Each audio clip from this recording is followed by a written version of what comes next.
Venga, vamos ya. Vamos al lío, chicos. Pues eso, a la que salga la ceremonia principal, el opening ceremony, ¿vale? De 2 a 3, como hemos dicho. Y ahí saldrá todo, ¿vale? Saldrán todos los juegos. Y en algún momento, no sabemos en cuál, saldrá Overwatch. ¿Ok? Are you sure about this? Vamos a ver cómo ganarnos, chicos. Vale, a ver, ¿con qué empezamos? Welcome to BlizzCon Line, a celebration of Suena Overwatch, gente. Y es que suena Overwatch, tío, la canción. And that's why BlizzCon Line is a celebration of you, the guild leaders, healers, DPS, tanks. For World of Warcraft, we'll be showing you what's next for both Shadowlands and Classic. Esto está todo filtrado, gente. I'm sure you're all to dip your toes. Overwatch es al final, gente. Overwatch es al final, The Overwatch League vale. will be kicking things off in spring, and we'll be watching closely to see if the San Francisco Shock can continue their championship run. ¿Pero qué están haciendo? World of and Mythic Dungeon International already in full swing in Shadowlands. Se han saltado Overwatch. Esto es muy malo, muy bueno, gente. Esto es muy malo, muy bueno, Se han saltado todo el puto Overwatch, tío. Han ido directos al Overwatch League y luego al competitivo de todos los juegos. Ni 10 minutos y ya nos han matado, Han dicho un pequeño resumen de todos los juegos, pero no han dicho nada de Overwatch. Cariño, espero no molestarte, pero que literalmente no han dicho nada de Overwatch. Ah, sí, lo he dicho, de hecho. Literalmente, o sea, estoy esperando y digo, va, y dicen, no sé qué Overwatch League. Y yo, ¿cómo? Y han saltado los eSports directamente. O sea, nos hemos quedado todos igual. Literalmente, me he quedado con una cara. Una lista de Fs en el chat. Porque te lo prometo. A ver, esto es o muy malo o muy bueno, es lo que digo. Ahora ya media no nos van a dejar seguro. A few minutes later. No, chicos, aún no ha acabado, No, escúchame. Llevamos ya 1 hora casi, Que terminan 8 minutos. No tenemos cinemática,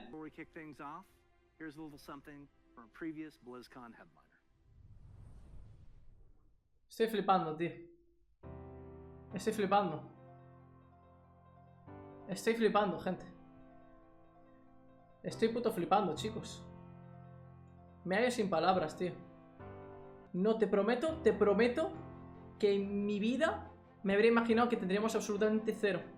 Iba con las expectativas bajas y aún así me han sorprendido para decepcionarme, chicos. ¿Cómo cojones lo han hecho? Realmente tenemos esto, ¿sabes?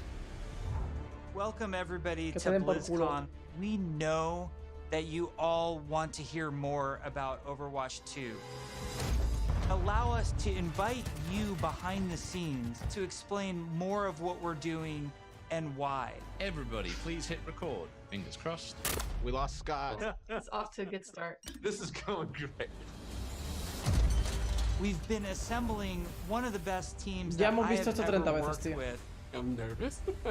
And I'm so proud of the progress that we have made together. We really liked the stylized drop down. Imagine that it's coming forward, boom, boom, this starts to spin. The scale and the scope of this game have Nos están enseñando literalmente cosas que hemos visto ya en la Blizzcon del año pasado. Mira, solo un 10% han sido nuevos de verdad. Vale, un mapa nuevo, viejo, let's go! It feel like this globe-trotting adventure for our players. So we're having a lot of fun coming up with the Overwatch version of Rome. We wanted a very romantic, sort of this powerful feeling of old world architecture. Algo es algo, gente. No, pero está chulísimo el mapa, me cago en Dios, building of these maps, where we get to sit down together with está chulo el mapa, no me jodáis. O sea, por lo menos, espero que no sea París 2, effects groups. We'll spend some time talking about moments in the game that we really want to see. Like the Coliseum, rollo Rialto también un poco, los tejados. And then we'll go back and do a paint over, or we'll do a concept painting of certain things based on that. We try to draw inspiration from as many different sources as possible. For example, one of our environment artists had just taken a trip to Rome, and he returned with thousands of pictures and was so excited to work on a map set in Italy. There's a lot of ancient architecture in Rome that represents the empire that it used to be. So we brought some of that back. Some of the things that are destroyed in real life, we kind of rebuilt in a kind of an Overwatch style. It's one of the most beautiful pieces of environment art that I think we've made for the entire game, and it just absolutely took my breath away. Tenemos Gibraltar. We're really striving to make it as authentic as possible while still putting this Overwatch spin on it. There's a lot of amazing buildings and architecture pieces that just, especially for artists, stands out a lot. And they usually use this kind of Art Deco style from the 1920s, 1950s. We started in an area that's a little bit like the village. There's some smaller shops there. There's a fire station, little pizza places and things that people that are familiar with New York City will either Uptown recognize on the Bronx, or maybe see the reference that we're trying to make with some of our different locations. It feels like something you haven't seen in other games before because it's uniquely Overwatch. Ese tren era de Lego, gente, no me jodas.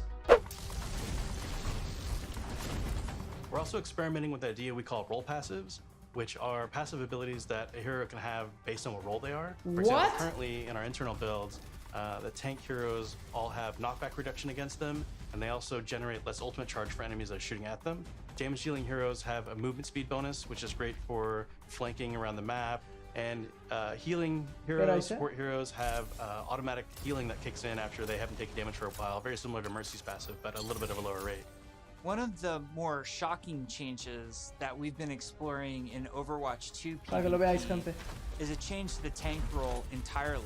That's applied to all of the tanks. We want to try to make them more toe-to-toe brawlers and less characters that just stand back and protect other people.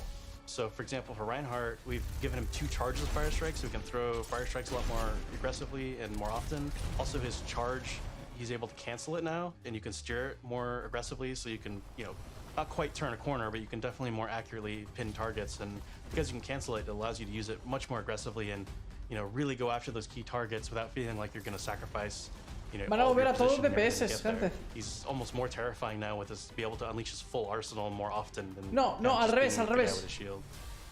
The changes to Reinhardt that we're trying, and they might not shift, that's just the reality, but the changes that we're trying right now are to try to embrace more of that instinct that players have when they want to play a big burly character that looks aggressive and feels like it should be aggressive.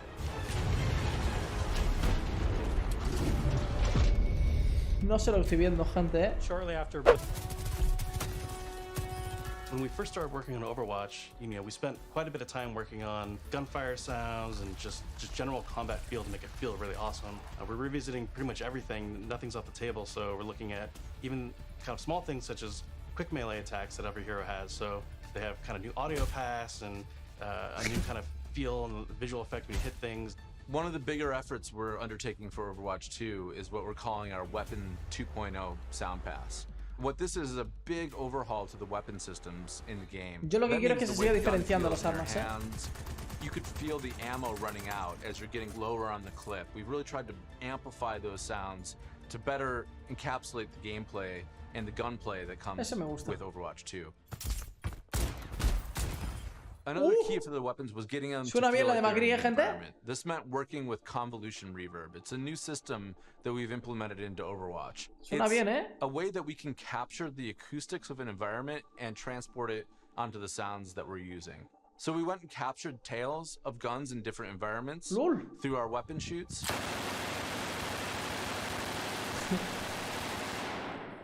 Eso para el Bastion, Calibre 50, loco, un barrio, ¿qué? And then we've cut them and applied it so that we can support a lot more environments. Now we're supporting outdoor, urban outdoor, warehouse tales, tight tunnels, small rooms, and it gives a lot more presence to the weapons and the way that they react in the world. Está guay, pero encaja con Overwatch todo esto, chicos. On top of that, I think we really want to push the visceral nature of how we do combat. So we focused a lot, not just on the wonderful sound effects, but also with how the gun moves as you shoot. So you can really feel every single shot leaving the chamber. And there's a lot of subtle little tweaks we have to do on the gameplay engineering side to make that feel really visceral. Everything from making sure that the camera shakes are crisp, making sure that if you get shot, you know exactly these tight indicators show up on the outside of your reticle. All these things play into making the game feel not just tight and responsive, but also modern and up to date.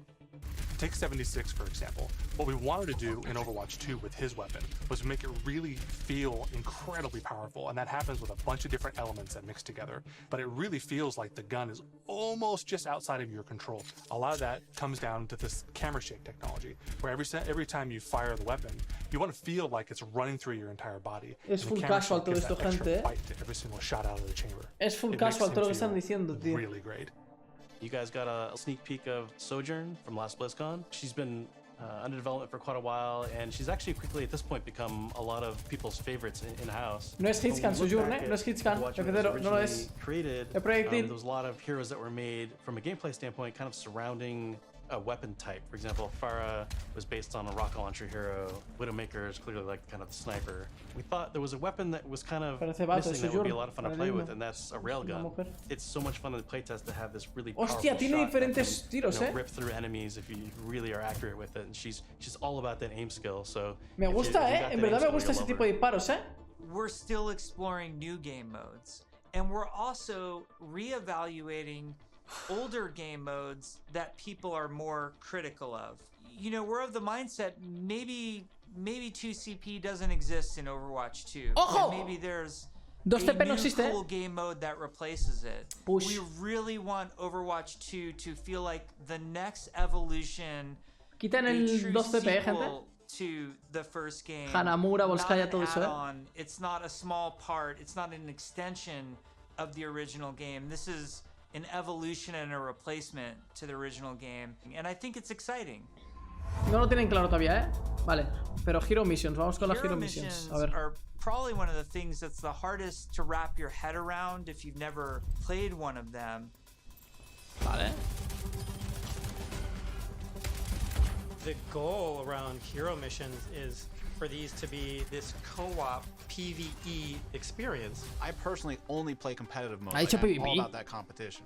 And I have friends that they don't want to do that at all. So I'm really looking forward to La mejor excusa para no traer el rework, gente, literalmente. with my friends who aren't in competitive, and it's also something that I'm interested Dios, qué malo eres, Hero cabrón. missions are the content Perdón. that people are playing Perdón. as they are leveling up their heroes. And so for a system like this to really sing, you need a lot of missions. Hace gameplay, We poggers. don't want players to feel like they're just in this grind to get to the top. And there's a lot of really good back-end technology that we're exploring so that the heroes are constantly bringing their personality and some light story to these hero missions as well. The goal is to make as many as possible, hundreds of hero missions. We've explored a lot of different ways of getting to that much content. Still have like different sets of enemy units that people will be fighting against, and there's different hero mission types. No quiero que sean todos robots los enemigos, tío. Me da un poco de... maps that we've done, and we're also adding new spaces onto some of these maps. It's a huge challenge for the art team. We take maps that a lot of people love and recognize, and we have to add a lot more art and level design to it. In this one hero mission playtest, we came up to an area in King's Row that usually has a gate on it. Suddenly that gate opened and I saw a new area of King's Row that I had never seen before. You may be playing a payload game type, and the payload may decide to take this new route instead of going the usual route. That was really, really cool. It was like this eye-opening special moment. Lan, our lead tech artist on the environment side, very early on her own free time, made a prototype of a sandstorm on the Temple of Anubis map. And at the time, we didn't know what we wanted to do with that, but it looked awesome. We looked at it and went, oh my God, we absolutely have to do this. So we put some new technology in place that allows us to do this dynamically. You start the mission off, clear day. Midway through the mission, suddenly this sandstorm or heavy weather would show up. It made the world just feel so much more alive. No mapa, sunset, daytime, nighttime, but depending on where you are in the world, these look different. California or Hollywood would have what we call a California sun. Hostias, qué chulo eso, African sun that happens there. You start to get a sense of space and mood. This is what really brings the levels to Pero es lo que os digo, gente. ¿Hasta qué punto queremos escuchar este tipo de cosas, tío? Seeing these dramatic landscapes, the wind and the atmosphere blowing by. It's a much more cinematic experience for the player. before you start a mission, you look at a map. It's nighttime in Necropolis. Sí, pero eso es un PvE solo, gente. Esto es un PvE solo, lo que estuvimos hablando. Comp choices based on knowing this information. Characters like Hanzo or Widowmaker start to be a little more valuable because they have abilities that allow them to see through. Sí, ¿ves? Por eso en plan, esto es PvE. Entonces aquí es cuando se coge Widowmaker en vez de un personaje como soldado. Stave. Gente, vamos a darle un besito a Stave en el culete. Stave, de verdad, muchísimas gracias, tío, por esa pedazo de raid, tío. En estos momentos de incertidumbre y de... Joder, no sé ni qué decir, tío. La verdad que muchísimas gracias.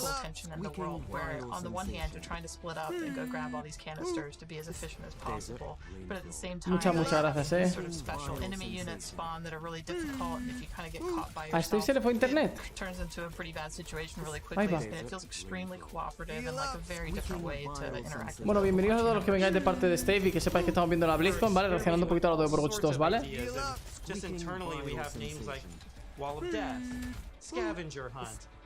Eso mola, gente.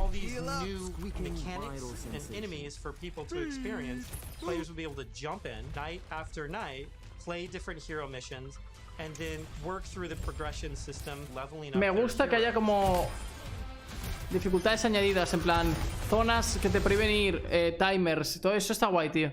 At BlizzCon in 2019, we started to talk about progression, and we showed the very early version of our talent system, which I think was really cool. We had that one talent where like May became the rolling stone. What? It was a big hit. We've really blown that system out. I'm real excited about talents. You can play the same hero in so many different ways. Now with the skill tree, you can have fun every night doing different things and kind of experimenting. Yeah, the talent system is like really deep and rich, and every single hero has different trees. You might open up 76's tree, and as you're leveling, mirad el 70. No lo estáis viendo 76, gente, miradlo. ¡No! Se veía con barba, era soldado 76 con barba. Where his biotic field travels with him. It also repulses enemies. We called it the snowplow build, where 76 is like running through spaces, pushing enemies away from them. Designing these is super fun because it's like we get to break all the rules that we've sort of established for ourselves, and we get to really take the gloves off and do crazy things like disparando con el bastón. Grenade launchers, and had Mercy be able to area effect res their whole team at once at super long range. Espera, me voy a poner aquí, gente, Me voy a poner ahí mejor. Kind of like mad scientists making all this stuff. You're all used to using these kind of kinetic weapons like Soldier 76's rifle or fire attack like what Reinhardt's Flame Strike does. As soon as you start to mutate these things with talents, all of a sudden maybe you're doing freeze damage or electrical damage. It gives the animators a bunch of crazy opportunities. The animations are going to change to show them freezing and shattering. And if you shock someone with a lightning attack, they can shake in place and stun, maybe chain to other enemies. All sorts of stuff to make you feel like you're controlling the battlefield in novel ways. Para el PvE mola. As a huge RPG nerd myself, the first time I opened up the talent tree systems, it was like, oh my gosh, this is speaking my love language. Like, I just want to plan. Los talentos siempre han sido una cosa que me encanta en todos los juegos. Me gusta, es una opción que me mola. Yes, it's so great. And you start at the bottom of the tree. Like, yes, oh my, exactly. Like Tracer gets to do what? Yeah. And then you start working and kind of planning how you're going to get Eso down mola. there. It's like, it's so fun. Eso creo que se nos está enseñando, ¿no? Is probably the largest opportunity we've had since the inception of the franchise to really expand what Overwatch even means to our players. In 0 Hour, we saw that some of the heroes got back together, but we're also seeing that there seems to be a second huge Omnic uprising. We're going to learn who's behind that uprising, why that's happening, how globally spread is it. The story and franchise development group, they were really the torchbearers of what the big story is that we were going to tell for this game. We have a lot of interaction with them. They're working on in-game cinematic intros and outros for every one of our story missions. It's been really great to see. Eso me gusta. Una intro y una outro bien hecha para las misiones es importante, tío. Para el lore y eso, tío. All the available heroes get dialogue for a given mission. We have NPCs. We have multiple hero choices. We have all sorts of events that are happening that are driving players to interact with each other or parts of the environment or other characters. The world of Overwatch is this bright, shiny Toronto, future. Roma. So how do you take that bright, shiny future and create conflict in it? How dark can the world of Overwatch go? The different challenges that these characters are going to have to overcome in Overwatch 2 are things that they haven't ever dealt with before or dealt with on this scale. So what we had to do was literally strip it down to those bare bones of where are these characters in their lives. Overwatch has been disbanded, and now there's a situation where the world's in trouble again, and the world needs the heroes again. But they're not allowed to be doing what they were supposed to be doing. Exacto. Porque les den por culo. We started to book these off-site locations so we could brainstorm over and over different versions of what the Overwatch 2 story campaign could be. And we basically had these whiteboards that we were carting around everywhere. Sí, sorry. The room was filled with whiteboards, and we would just write every day. Puta pena. Story beats with the characters. Ahora cuando acabe, que faltan literalmente 3 minutos, hablamos. Oh my gosh, we forgot this character. We had these giant sticky notes, and each one of them would be a mission with a bunch of notes on it. You know, somebody say, well, what if we moved Rio to the end, and they'd physically grab it off the wall and stick it on the end. And we did this for a while, you know, until we all felt that it was pretty close to what we wanted. Then we could send it to our writers' rooms. The writers' rooms then had a much clearer direction. Free to play, no hay Battle Pass, no dicen absolutamente nada. No lo van a anunciar, lo van a anunciar cuando salga el juego. Es un caso. No ahora. No van a anunciar eso ahora. Piénsalo. Lo que podrían anunciar ahora mismo es la fecha y no lo están haciendo ni lo quiero que hagan. Así que F. Si no enseñan fecha ahora mismo es porque no es para el año que viene, chicos, que lo sepáis. From writing, we go to storyboards. The storyboards get crafted with the edit.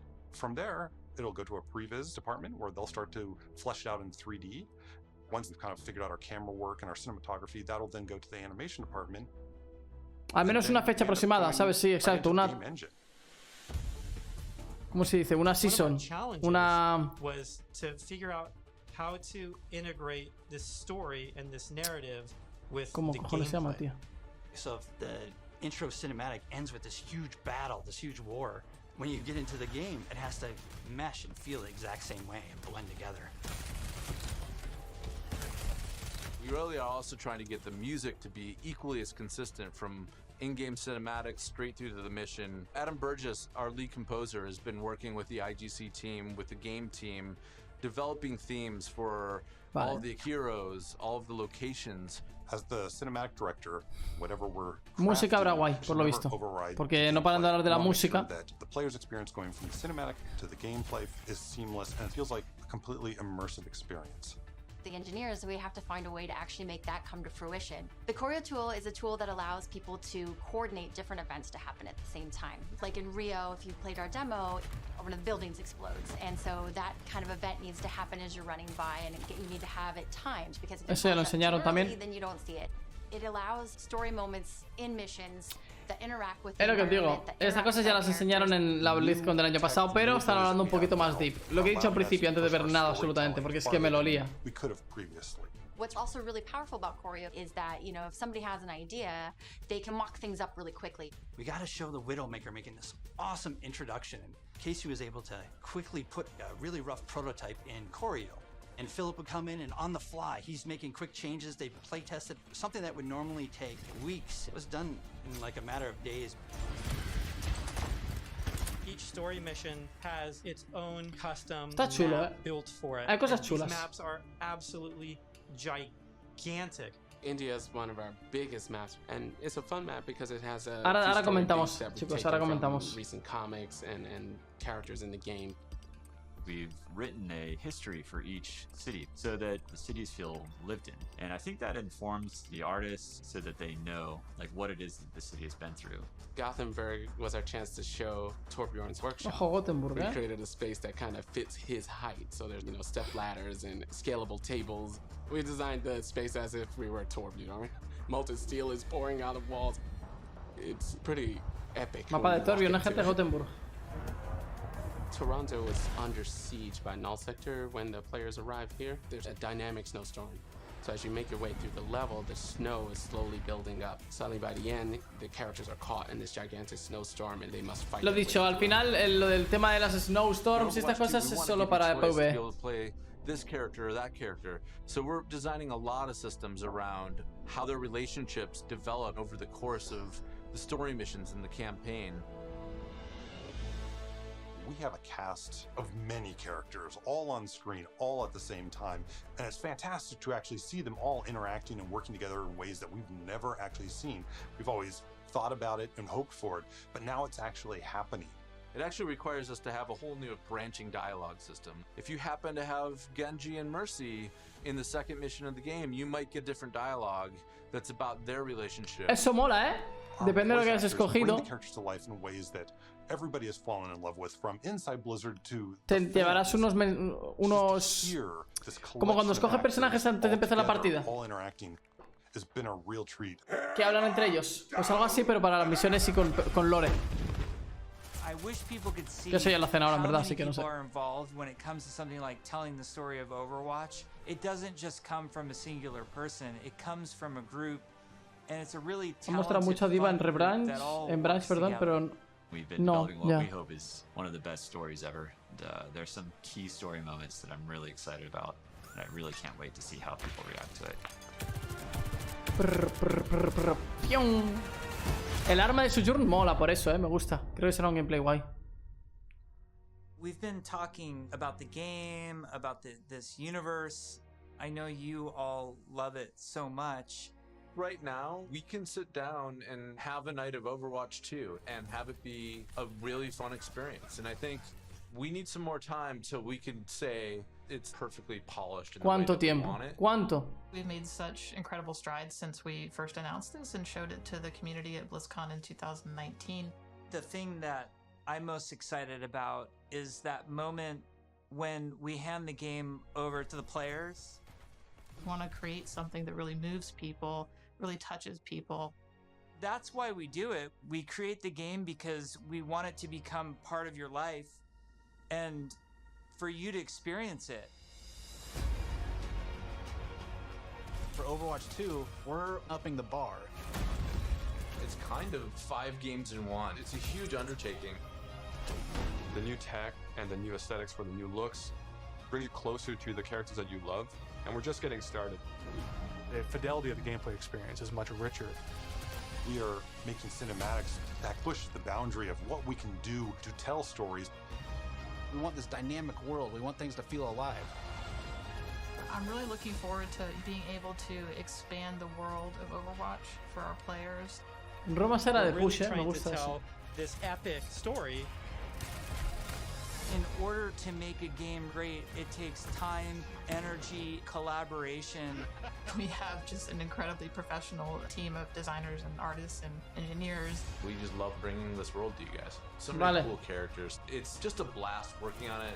Our goal is for Overwatch 2 to be the worthy successor to the first game, to be the next evolution. No, 2022 no, gente. We have big plans. 2024 realmente, puede ser. We're gonna cross the finish line, and I know it's gonna be awesome. I hope people just end up loving playing it over and over. That's what we want to try and capture. I'm jumping in, I'm playing, let's go be heroes.